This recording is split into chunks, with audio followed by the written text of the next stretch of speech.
Shalom saudaraku yang terkasih dalam nama Yesus Kristus. Jumpa lagi dengan saya Pendeta Dosma Boru Sinaga dengan khotbah Partonggoan Minggu 21 Juni 2020. Sebelum kita mendengarkan firman Tuhan, kita bersatu dalam doa. Tuhan Yesus, kami mau mendengarkan firman Tuhan. Kiranya Engkau membuka hati dan pikiran kami sehingga kami dapat mendengar dan melakukan firman-Mu. Dalam nama Yesus kami berdoa. Amin. Saudaraku yang terkasih dalam nama Yesus Kristus, firman Tuhan malam ini diambil dari kitab Pangukapun 7 ayat 1 sampai 3. Kalau bahasa Indonesia yaitu Wahyu 7 ayat 1 sampai 3. Kami mengharap saudara semua sudah membaca di rumah, membaca dalam hati, dan kami menganggap kita semua sudah membacanya dengan baik. Saudaraku yang terkasih dalam nama Yesus Kristus, berbicara tentang kitab Wahyu atau Pangukapun, kita pasti teringat dengan salah satu lagu, yaitu Noah, dulunya Peter Pan. Kalau vokalisnya adalah Ariel. Lagunya seperti ini.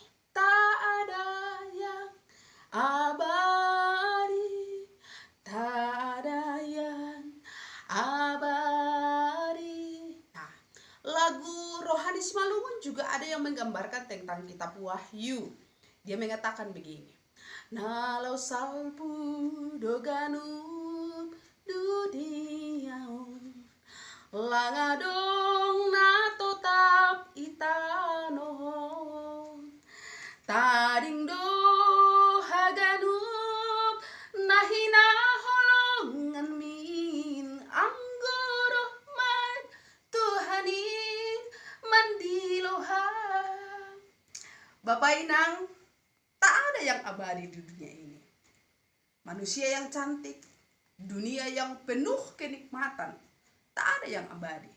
Nalau salpu doha genuk, age borobudur, yang menurut dunia adalah salah satu ciptaan yang begitu luar biasa, itu pun juga akan hancur ketika Yesus datang kedua kalinya.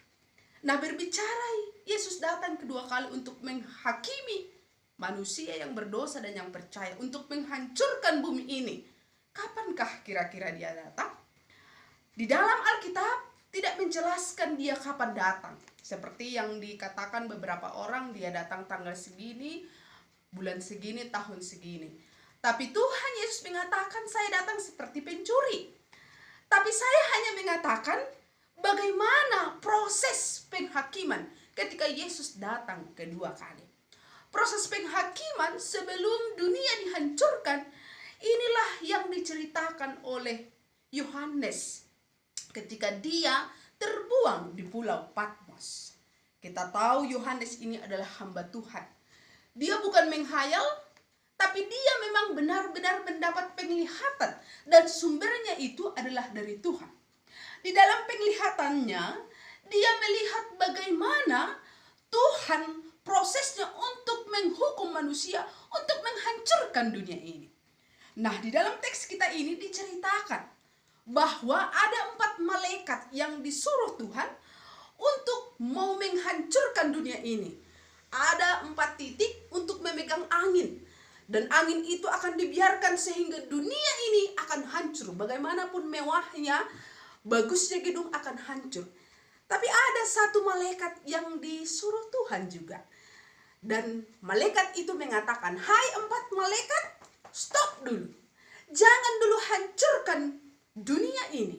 Jangan dulu buat angin yang begitu kencang sehingga kayu dan segalanya akan hancur. Nah, tunggu dulu. Ada sesuatu hal yang harus kukerjakan, yang disuruh Tuhan. Apa yang dilakukan 1 malaikat itu adalah dia memberikan cap, memberikan materai. Dan materai itu kepada orang-orang yang percaya, 12 suku Israel. Dan dikatakan dalam teks kita ada 144.000 manusia pada waktu itu dicap di materai di dahinya. Apa maksudnya? Kalau zaman dahulu, cap itu, materai itu adalah tanda perjanjian antara satu pihak dengan pihak yang lain. Satu contoh, kita berjanji antara satu dengan yang lain tentang hak kepemilikan. Jadi ketika sudah dibubuhi tanda tangan, ada cap, ada materai, ada tanda tangan, ada cap tangan, itu berarti itu adalah sah milik seseorang. Nah, ketika malaikat yang satu tadi mencap ada 144.000 dari 12 suku bangsa Israel, maka pada waktu itu mereka sudah sah menjadi anak Tuhan. Dan ketika mereka menjadi sah anak Tuhan, mereka sah mendapat harta warisan dari Tuhan. Apalah itu, mereka berhak mendapat surga. Mereka tidak lagi dihakimi, dicampakkan ke dalam api neraka. Mereka tidak akan mengalami kematian yang kedua, tapi mereka dalam kehidupan yang baru, Yerusalem yang baru, surga yang begitu luar biasa, yang hanya memuji Tuhan, diberikan berkat, diberikan sukacita yang luar biasa. Saudaraku yang terkasih dalam nama Yesus Kristus, itulah proses ketika Yesus datang menghakimi kita. Jadi ada satu poin bagi kita. Ternyata bagi orang percaya, kedatangan Yesus yang kedua kalinya adalah anugerah. Karena apa? Mereka akan dicap, mereka akan dimateraikan, dan mereka akan mendapat surga. Tapi bagi orang yang tidak percaya, justru kedatangan Yesus yang kedua kali itu adalah musibah. Karena apa? Mereka juga hancur, akan dicampakkan kepada api neraka. Berarti poin malam ini, mari kita renungkan, kira-kira apakah kedatangan Yesus yang kedua kali bagi kita adalah anugerah, atau justru bagi kita adalah musibah? Masih ada waktu, saudaraku. Karena apa? Masa lalu mempengaruhi masa sekarang. Nah, tindakan masa sekarang itu juga mempengaruhi kehidupan yang akan datang. Ketika hari ini, saat ini kehidupan kita putuskan, kita menerima Yesus, kita percaya, maka kehidupan ke depan ketika Yesus datang kedua kali bukan lagi musibah, tapi adalah anugerah. Kita pastikan kita akan mendapat cap, yaitu surga hasonana. Saudaraku yang terkasih dalam nama Yesus Kristus, berbicara tentang si Magira ketika Yesus datang kedua kali. Ada banyak orang yang tidak tertarik. Karena begini, jangankan mempersiapkan kehidupan ke depan. Kehidupan yang sekarang juga, apalagi ada corona, tidak bisa dipersiapkan, pendeta. Ada banyak manusia hanya fokus dengan kesuksesan masa sekarang. Berbicara tentang kesuksesan, ada 3 pendapat tentang kesuksesan, saudaraku. Dan kita referensikan dengan khotbah kita. Ada satu yang paling pintar dulu, tokoh kita, yang bernama Aristoteles. Aristoteles mengatakan seperti ini: kesuksesan manusia adalah ketika apa yang diinginkan, dicita-citakan tercapai. Itulah dinamakan kesuksesan. Seperti saya, ketika saya SMP, cita-cita saya inginkan adalah menjadi pendeta. Nah, ketika tercapai, berarti saya sudah sukses. Benar. Salahkah itu? Enggak. Nah, itu yang pertama. Yang kedua, ada satu opung orang Batak. Ketika saya melayani dulu Huluan, beliau mengatakan kepada saya seperti ini: pendeta, bagi saya, khususnya saya orang Batak, kesuksesan manusia itu adalah ketika dia sudah saya rumah tua. Kalau saya rumah tua berarti panjang umur. Saya rumah tua berarti dia punya anak dan boru. Saya rumah tua berarti dia sudah punya pehopu. Dan ketika dia sudah meninggal, dia akan digondrangi. Dan semua bisa menari. Karena apa? Dia sudah sukses. Salahkah itu? Enggak. Semua kita pingin saya rumah tua, umur yang panjang. Nah, ada yang ketiga.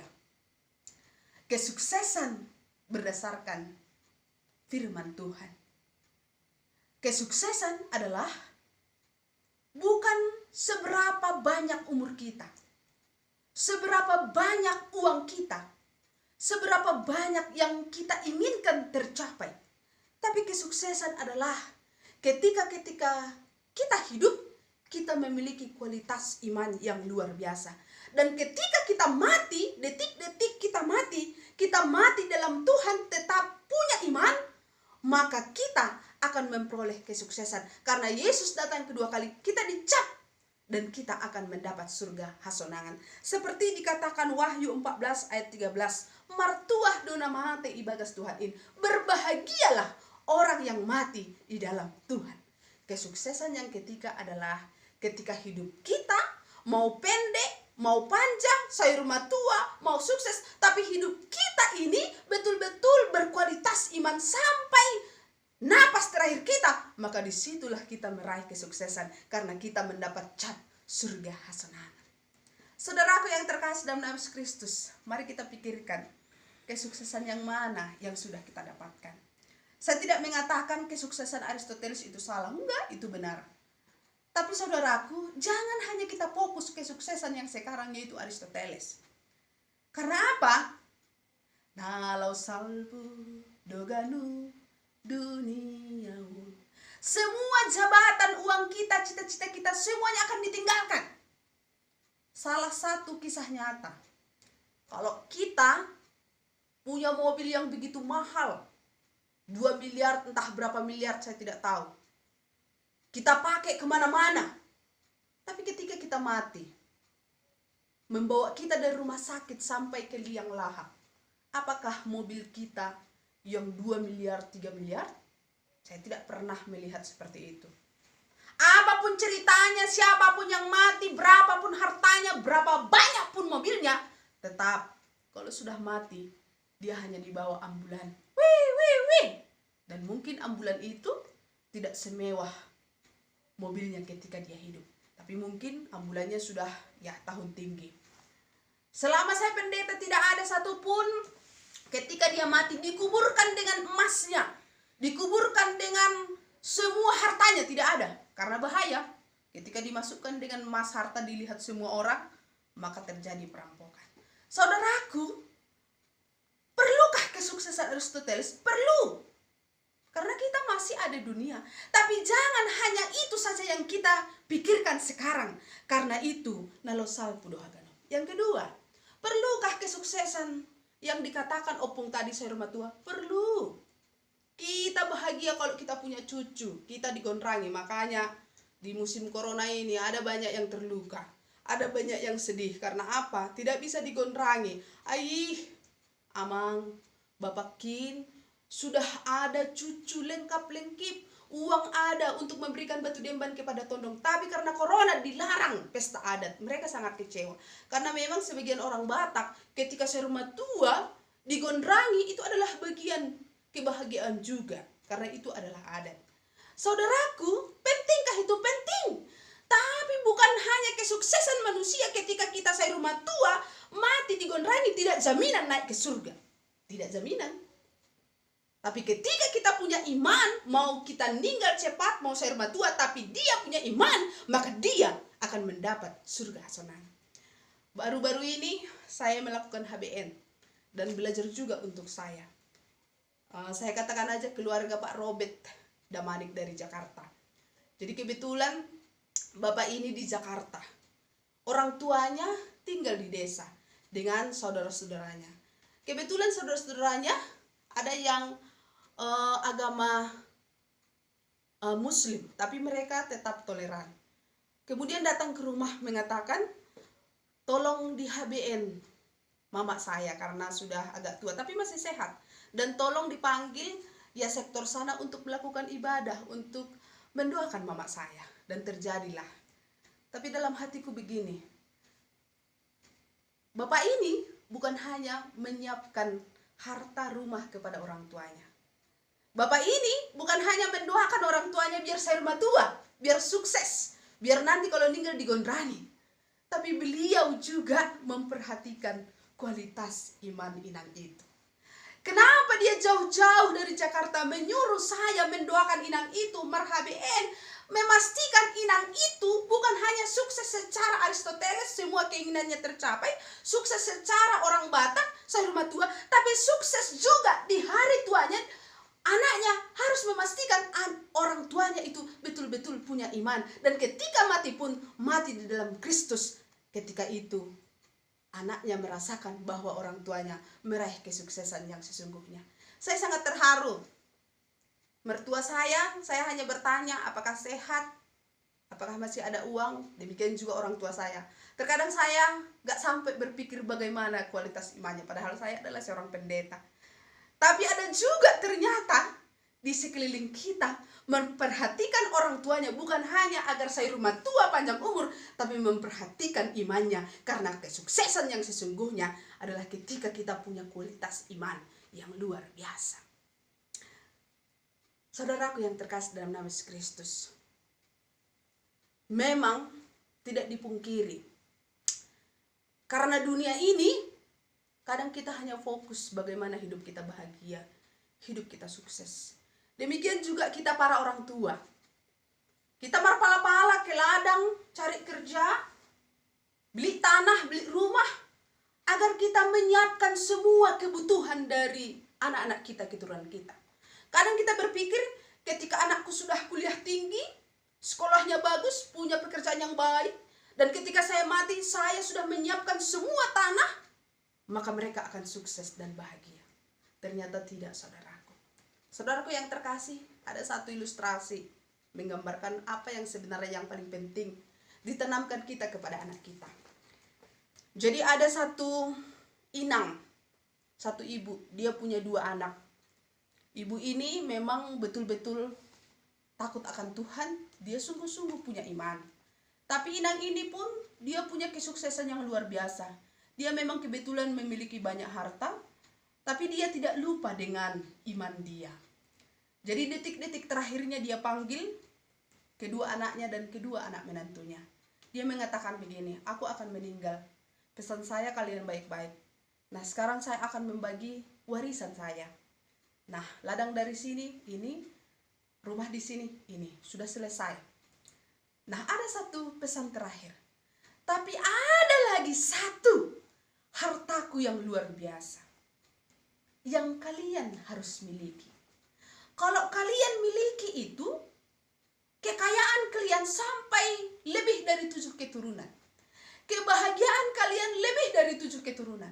Kesuksesan dalam rumah tangga, pintar, baik, lebih dari 7 keturunan. Tapi itu diambil tidak boleh hari ini, tapi diambil ketika selesai saya dikebumikan.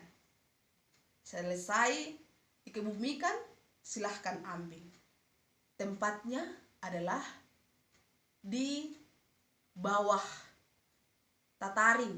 Jadi kalau zaman dulu ada tataring, tempat masak itu, di sampingnya itu, di situ ditanam opung itu. Singkat cerita, meninggallah opung itu. Kebetulan anak pertama ini serakah dengan harta, sama suami istri, jarang merminggu, gak penting merminggu, dia hanya penting kesuksesan, harta. Tapi anak kedua, dia adalah orang yang bertuhan, dia mengimani Tuhan itu nomor 1.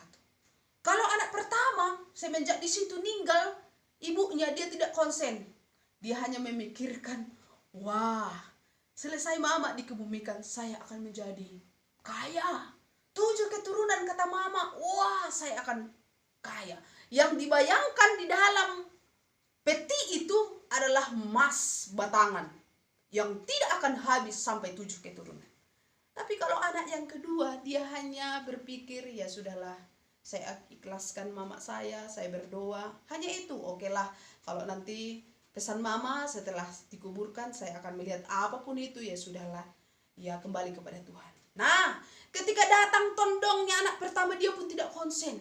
Ketika dia gendai, tidak konsen. Dia hanya pikirannya cepat pulang untuk menemukan harta warisan yang kata mamanya 7 keturunan. Selesailah penguburan, belum ditambus, belum dibuat tanahnya, sang abang yang nomor 1 bersama istri sudah pulang. Tapi sang adik terus di situ menunggu sampai selesai kuburannya. Sang abang dengan semangatnya pulang dengan pikiran, saya akan kaya, saya akan luar biasa. Dan dia langsung ke dapur bersama istri. Istri pun demikian, sama. Dia kemudian mengambil pisau, dikorek. Akhirnya didapatkanlah satu peti. Ketika dia mau membuka peti, wah, mukanya berbinar-binar. saya akan kaya. Tapi ketika dibuka peti, akhirnya dia kecewa. Karena ternyata dalam peti itu bukanlah emas, bukanlah uang, tapi dalam peti itu adalah Alkitab. Dia marah dalam hatinya. Dia kecewa, dia buang Alkitab itu. Mama saya berbohong. Tidak Alkitab membuat saya bahagia. Yang membuat saya bahagia adalah emas. Dan datanglah adiknya yang paling kecil. Dia datang, sudah abang buka, sudah ini. Ternyata bukan emas, tapi ternyata Alkitab. Dan adiknya mengangkat Alkitab dan dia mengatakan, bagi saya, harta warisan mama dan bapak yang paling bahagia membuat saya sukses sampai detik ini bukanlah kekayaan, pendidikan, harta yang diberikan, tapi adalah firman Tuhan yang diajarkan sehingga aku memiliki iman, sehingga aku punya kualitas iman. Karena bagiku hidup ini bukanlah hari, tapi hidup ini adalah berarti untuk kemuliaan Tuhan. Karena hidup ini sukses bukan karena berapa lama aku hidup, tapi seberapa besar kualitas imanku. Akhirnya sang adik bahagia, dia sadar bahwa ternyata orang tuanya sudah memastikan apa yang diwariskannya, yaitu warisan iman yang membuat dia bahagia. Dan singkat cerita, sang abang akhirnya bangkrut, akhirnya kacau rumah tangganya, dan akhirnya bercerai. Tapi sang adik, karena dia bukan hanya mengandalkan kesuksesan dunia, kesuksesan yang ada di dunia yang akan berlalu, tapi dia mengandalkan Tuhan, menerima Yesus, dan dia akan mendapatkan kesuksesan selama-lamanya. Saudaraku yang terkasih dalam Yesus Kristus, saya teringat dengan statement dari mantan presiden kita, yaitu Pak B.J. Habibie. Pak B.J. Habibie, saya ingat waktu saya SD, dia adalah luar biasa. Dia adalah pintar. Dia punya ilmu yang tinggi. Ngomong aja dia, ya. Dia salah satu orang Indonesia yang bisa membuat pesawat. Dan dia sampai ke Jerman untuk sekolah. Dan dia pernah menjadi pemimpin perusahaan. Tapi bisa saudara cek di YouTube. Detik-detik dia mau meninggal, ketika dia sudah sakit, dia sudah sendiri, istrinya sudah meninggalkan dia mengatakan seperti ini. Ternyata cita-cita saya, pendidikan, teknologi, kekayaan saya, bukan itu yang sebenarnya membuat saya bahagia dan damai. Ternyata itu semua berlalu. Ketika saya sendiri, kekayaan pendidikan itu tidak bisa membuat saya nyaman. Saya sendiri, anak-anak saya di luar negeri. Tapi pada akhirnya saya sadar, yang bisa membuat saya nyaman, bahagia, dan sukses adalah ketika saya memiliki pendidikan agama. Pendidikan agama artinya dia bersama Tuhan. Ternyata seorang B.J. Habibie yang luar biasa pintarnya, luar biasa kayanya, luar biasa terkenal, jabatan oke, teknologi oke, uang oke, semua oke. Tapi dia punya statement, coba lihat di YouTube. Tidak itu kesuksesan yang terutama. Tapi kesuksesan adalah ketika hidup bersama Tuhan, pendidikan agama, percaya kepada Tuhan kita. Kalau kita Yesus kita, maka kita akan meraih kesuksesan. Karena kapanpun Yesus datang kedua kali, kita yakin dan pasti, tidak ada mudah-mudahan, tapi pasti kita akan mendapat surga hasonangan. Silahkan kita merenungkan bahwa kita masukkah terdaftar dari 12 suku Israel yang dicap. Yakinkan kita juga menerima itu semua. Amin, kita berdoa. Tuhan Yesus, terima kasih buat firman-Mu. Kiranya firman-Mu kami dengar dan kami lakukan, sehingga Tuhan, kami yakin kami juga mendapat surga hasonangan dengan punya iman yang luar biasa kepadamu. Dalam nama Yesus kami berdoa. Amin.